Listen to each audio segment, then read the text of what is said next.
orang yang sholat di Masjidil Aqsa, nah ini udah ada susah ini takutnya ditembak ini mas.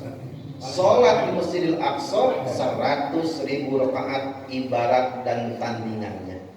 Seperti artinya mendapatkan pahala, bukan berarti kita udah pulang gak usah sholat. Kenapa gak usah, stok masih banyak? Ya, itu mah bukan haji ke Mekah, itu haji Tanah Abang itu mah. Wah, gila.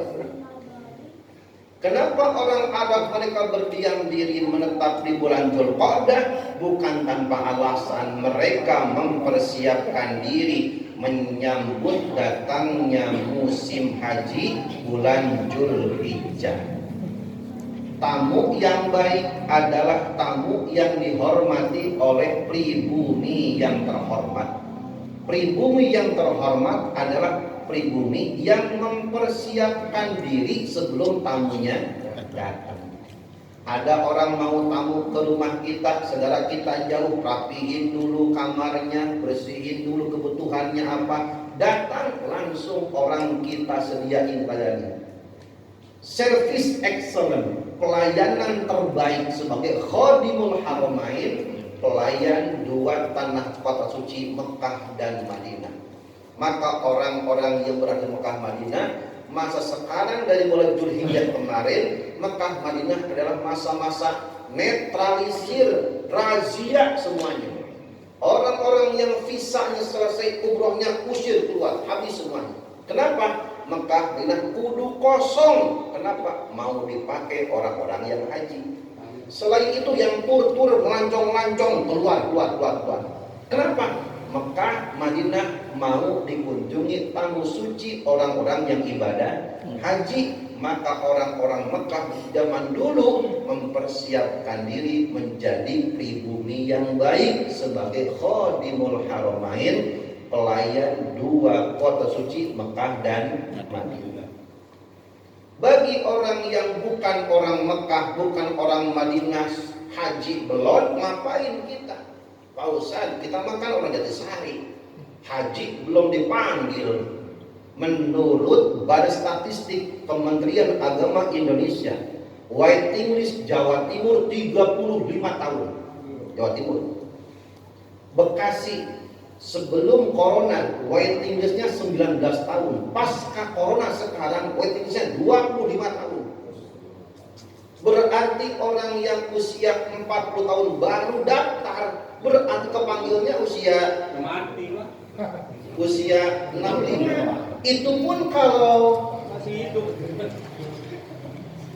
maka Imam Bukhari dalam kitab Al-Jami' Sahihul Bukhari memberikan sebuah bab khusus, babu wujubil umrah, bab wajib umrah. Kalau haji enggak kesampaian, ya kesampaian dulu. Kalau haji lama, takutnya usia enggak nyampe, harta ngumpulinnya lama, yang bisa aja dulu, yang umroh aja. Bagi yang tidak bisa haji, belum bisa haji, umroh aja dulu. Kenapa demikian? Melihat pertimbangan-pertimbangan jikalau walaupun dipanggil, umpamanya ntar kita udah tua, fisiknya udah dikit-dikit batuk, encok, ya hilang gimana tanda bahwa ada balsem gitu. Dikit-dikit balsem, gosok JPU, kerokan, ya hilang gitu mah. Wah, ribet dikit lagi. Kena kipas agak boleh, kena AC agak boleh. Makanya di pesawat 8,5 jam kena AC dingin, wah gila, keluar bengek langsung. Oh, udah tua nih gue udah sakit. Maka mumpung masih ada kesempatan kesehatan, kalau nggak dipaksa nggak bakal bisa Pak. Maka puas-puasin kesehatan yang ada, puas-puasin. Kita capek-capek, kepala jadi kaki jadi kepala. Siang malam ngumpulin harta buat apa? Kalau bukan kita nggak nikmatin, kita yang kerja potang-panting, suaminya meninggal. Itu duit dipegang sama bini. Kan bini nikah. Wah gila. Yang capek kita, yang nyari, yang nikmatin. Wah gila. Puas-puasin ibadah. Mumpung sehat badan. Iya, ada satunya. Iya, sama kiri kanannya begitu. Maka bulan Dzulqa'dah, bila mana orang Arab Mekah mereka berpikir untuk datangnya bulan musim haji, kita ngapain? Kita karena bukan orang Mekah, bukan orang Madinah, enggak dipanggil haji. Kita ketika bulan Dzulqa'dah duduk termenung ngobrol sama keluarga, mempersiapkan diri menyambut musim kurban. Pak Ustaz, salah satu mempersiapkan kurban apa? Masak pisau, apa-apa. Yang penting mah ikut andil. Iya. Kurban kambing enggak, kurban domba enggak, sapi apalagi jangan sampai kurban perasaan. Wah, ilah dapat perasaan lo. Jangan. Ada di tempat kita ada kurban, ikut andil bareng-bareng. Kenapa? Sama support syiar Allah Subhanahu wa taala. Hadirin rahimakumullah yang dirahmati oleh Allah Subhanahu wa taala, sedikit berkaitan tentang kurban. Karena segala sesuatu ada SOP, ada undang-undang, ada peraturan supaya tepat pada sasaran, demikian agama mengaturnya. Semua syariat agama bermuara pada disiplin. Syahadat disiplin akidah, sholat disiplin waktu, zakat disiplin harta, puasa disiplin halal haram, yang halal dikendalikan halal maghrib, haji disiplin semuanya, maka paling berat ditaruh belakangan. Coba kalau haji yang pertama, wah gila orang Islam kudu kaya semuanya. Maka ada SOP, peraturan-peraturannya. Jangan hanya cuman modal nawaitu lillahi ta'ala. Niatnya lempeng, niatnya lurus, prakteknya pun kudu sesuai sunnah Rasul, syariat Allah Subhanahu wa ta'ala. Dalam salah satu buah karya Syekh Jalaluddin As-Suyuti, Rasulullah Shallallahu Alaihi Wasallam berkata, "Man kana zabaha qabla an yusalliya falyadbah ukhra makanaha." Singkat hikayat, suatu cerita hikayat waktu Rasul sholat Idul Adha. Rasul sholat 2 rakaat, lanjut khutbah. Selesai sholat, selesai khutbah, pansorofan nas, semua sahabat Rasul pulang meninggalkan Masjid Nabawi. Ketika di tengah-tengah perjalanan, baru selesai sholat Idul Adha, Rasul melihat kambing-kambing, domba-domba udah bergeletakan, udah disembelih, udah dicacat lagi kelet.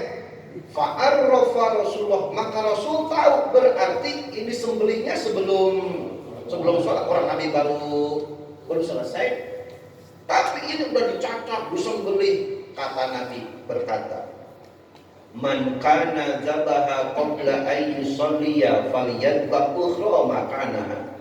Barang siapa orang yang menyembelih kurban sebelum ia melaksanakan salat Idul Adha, maka hendaklah dia mengganti kurbannya dengan yang lain. Singkat kata, kurban yang disembelih bukan pada waktunya tidak sah, kudu diulangin. Ini kejadian tahun kemarin. Yang Idul Adhanya ada yang Sabtu, ada yang Minggu, betul Pak? Yang bermasalah adalah umpama si fulan nitipin kambingnya atau sapinya ke sebuah masjid. Ternyata masjid ini sholatnya hari Sabtu, padahal yang punya hewan sholatnya Minggu.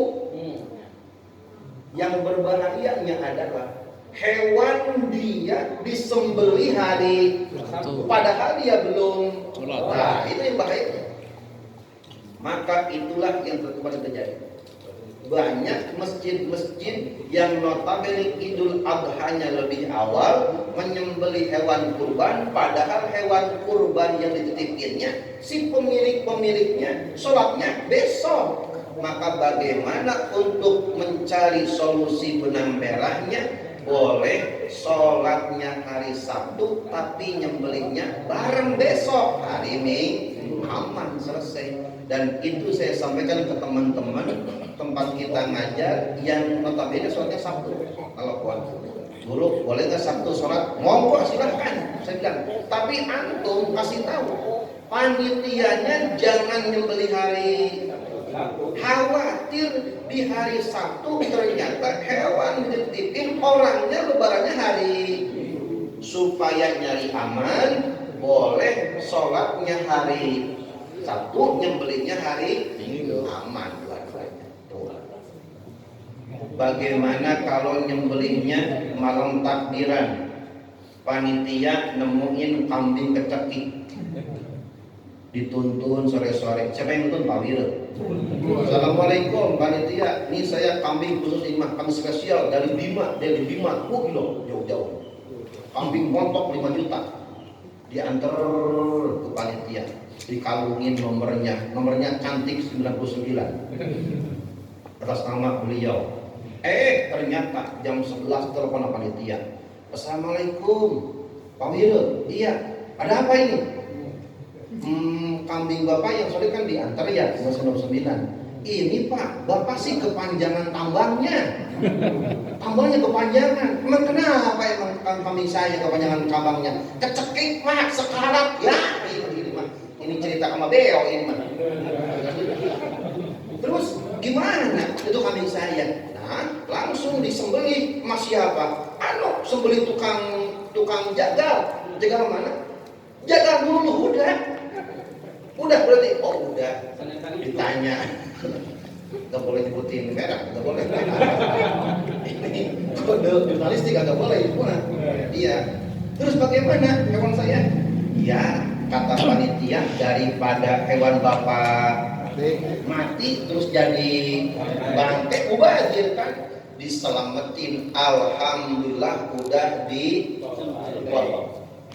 Terus kurban saya bagaimana? Kata panitia, kata Pak Ustadz, bapak kan niatnya udah beli kambing, udah nganterin, ala kulihal kambing bapak enggak nyampe usianya, sampai waktu penyembelihan, insya Allah bapak dapat pahala.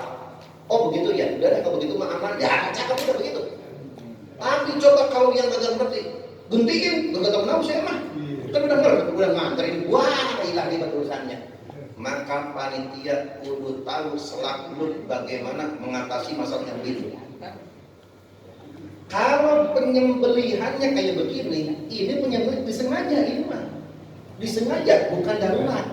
Kalau kambing sekarat, kambing sakit, kecekik, itu mah disembelihnya karena darurat. Kalau enggak disembelih, kambing bakal bangke. Kalau mati jadi disembelih karena darurat, bukan sengaja. Kalau darurat mah pahala si pengurban tetap dapat. Yang tidak dapat kalau sengaja disembelihnya, bukan pada waktunya kayak begini. Ini mah sengaja. Nabi belum sholat, baru pulang udah pada seset. Berarti sengaja nyembelihnya sebelum pelaksanaan Idul. Jika bukan human error, bukan kesalahan manusia, tetapi memang kesalahan hewan sendiri, sakitlah, apalah sebagainya, maka insyaallah menurut jumhur para ulama, orang yang berkurban tetap mendapatkan pahala kurban. Terus kambingnya bagaimana? Karena disembelihnya malam takbiran, bukan setelah sholat Idul, maka kambingnya masuk jadi kambing sembelihan biasa, kambing sedekah panitia boleh pasak langsung sebagi-bagi. Karena bukan hewan kurban. Iya. Pertanyaannya, emang Pak Ustadz boleh titipin ke panitia? Bagaimana kalau sendiri? Memang utamanya nyembelihnya sendiri, dikeletin sendiri, dicacah sendiri, tapi jangan dimakan sendiri. Mau kurban mau sendiri, mau usah kurban, dibagiin. Semakin banyak orang menerima daging, semakin utama. Namanya juga kurban ibadah sosial. Di zaman Rasul sudah ada panitia kurban. Siapa yang mencontohkannya? Di antaranya adalah riwayat Sayyidina Ali karramallahu wajhah. Dalam riwayat Sahihul Muslim nomor hadis 1317 diriwayatkan bahwa Nabi pernah memandatkan, menyerahkan unta kurban Nabi kepada Sayyidina Ali. Bahasa kita, nih urus Ali, sembelih cacah semuanya. Kata Rasul, hewan kurban Rasul bagikan semua dagingnya, termasuk kulitnya. Bahkan kalau perlu ada manfaatnya, talinya, kalungnya, bagiin, kasihin. Kalau ada manfaat, artinya semua yang menempel pada hewan kalau ada manfaatnya bagiin. Saking supaya orang yang berkurban mendapatkan pahala sebanyak mungkin. Semakin banyak orang yang menerima daging kurban kita, semakin banyak pahalanya. Maka kata Rasul, bagikan kepada fakir miskin. Daging kurban dibagi 3 bagian. Sepertiga bagikan fakir miskin, sepertiga bagikan kepada tetangga, sanak kerabat, keluarga, bagi itu. Jangan sampai orang dekat kagak kebagian. Sepertiga boleh diambil bagi yang berkurban. Katanya juga boleh. Kalau boleh mah pilihan, diambil monggo, nggak diambil lebih utama. Tapi jangan ngenes. Udah mah kambingnya kurus, waduh, super. Laporan lah ke panitia. Panitia siap ya, seperti tahun kemarin saya kirim dari Jonggol kambing super.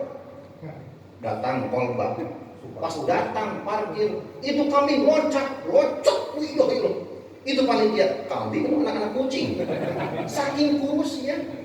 Udah turun, diikat di pagar, katanya punya hewan. Nah dulu saya foto buat berstatus, dipoto, cepret itu kambing kurus dipoto. Kata kambing kagak punya malu loh. Udah begitu. Alhamdulillah tahun ini bisa kurban. Masya Allah. Enggak sampai sana. Udah temen panitia. Biasa ya. Kata Ustaz kan kita dapat bagian. Biasa, paha depan 2, paha belakang 2. Wah, sekalian aja isi perutnya anterin. Yang begitu bukan kurban, musahin panitia. Berilah. Maka sepertiga katanya boleh, namanya boleh mah diambil monggo, nggak diambil lebih utama. Utamanya kita ambil sedikit aja, ambil barokah daging kurban, sisanya bagi semua. Maka semua bagikan. Hal-hal yang seyogyanya ada manfaatnya bagikan. Kita mah ambil berkah dikitnya aja. Maka panitia kurban itu tugasnya menghimpun, menerima hewan kurban, memelihara, menjaga, menyembelih, mendistribusikan. Maka yang pastinya panitia kurban bukan pemilik hewan kurban, namun hanya pemangku amanah. Maka enggak bisa koyong-koyong bebas-bebas ngatur-ngatur daging. Kenapa? Itu daging orang, hewan orang. Enggak bisa semena-mena ngambil. Bukan. Panitia kurban bukan amil zakat. Kalau amil zakat bagiannya jelas. Allah. Ada ya syukur, kalau enggak ada ya bungkusin. Bukan gitu ya. Ya jangan sampai ke rumah cuma kotor doang. Itu maksudnya mah enggak tahu apa-apa. Memang. Tetapi yang diambil bukan upah, namanya juga ibadah. Yang terakhir, yang tak kalah penting, menjaga kualitas hewan kurban. Jangan sampai nawaitu menyaksikan kurban rusak karena penyembelihan yang tak sesuai syariat sehingga hewannya menjadi bangkai. Hewan yang bagaimana? Kaidah usul fikih ulama berkata, al aslu fi kulli haditsin taqdiruhu bi aqrabi zamani. Ketentuan hukum halal haram disebabkan indikator terdekatnya. Seseorang nyembelih umpamanya ayam udah disembelih, langsung disebor air panas. Saya ulangi, ayam disembelih. Pertanyaannya, disembelih ayam langsung mati masih hidup? Masih hidup. Ama bini kita disiram air panas supaya Mati. bulunya berapa kan gitu ya? Ya. Pertanyaannya, berarti itu ayam matinya karena air panas atau disembelih? Kenapa? Dan air panas, maka itu ayam jatuhnya bangke. Karena yang menyebabkan mati ayam bukan disembelih karena air. Dua, disembelih ayam, gerupak, masukin ke mesin penghilang bulu, mati nggak? Pertanyaannya, matinya disembelih atau karena mesin penghilang bulu? Karena mesin, maka itu ayam hukumnya bangke karena matinya bukan disembelih karena penghilang bulu. Pak Biro punya entok, hadiah dari Pak Mul RT 04. Emang orang yang bijaksana, dermawan. Dikasih entok disembelih, sembelih. Lupa kaki udah diikat, terbuang, nyangkut di tiang listrik, keselung mati. Pertanyaannya, itu entok mati keselung atau disembelih? Stroke, maka itu entok hukumnya bangke. Itu sama kejadian hewan-hewan kurban yang notabene panitia nggak tahu bagaimana menentukan penyembelihan. Kambing sembelih, domba sembelih, karena ngejar waktu, kambing masih berapa gelubuk tadi masih kambingnya, masih hidup dombanya, diseret langsung, bawa balok, bawa kampak, gebret, pecah, dipotong lehernya. Pertanyaannya, itu kambing matinya karena dikampak atau disembelih? Dikampak. Kalau begini, itu kambing domba hukumnya jadi bangke haram karena matinya bukan disembelih. Sama seperti sapi disembelih, kata jagal, cobek langsung, cowak kakinya, dua tadinya, pak, padahal udah disembelih. Pertanyaannya, bila mana sapi dilukai setelah disembelih? Pertanyaannya, mati sapinya mati nggak? Belum. Disembelih nih, lama matinya. Kata orang-orang yang sok tahu melihat YouTube, kata YouTube katanya supaya cepat mati, kakinya lukain, pak, mati bener. Pertanyaannya, berarti itu sapi mati karena disembelih atau dilukain kakinya? Karena luka. Dilukain kakinya, itu sapi harga 30 juta, jadi bangke haram. Kenapa? Inilah pentingnya panitia. Jangan sampai banyak orang yang tidak tahu usut masalah tentang penyembelihan. Gak usah pergi ke sana, khawatir hewan orang, kurban orang jadi sia-sia karena salah kaprah menyikapi.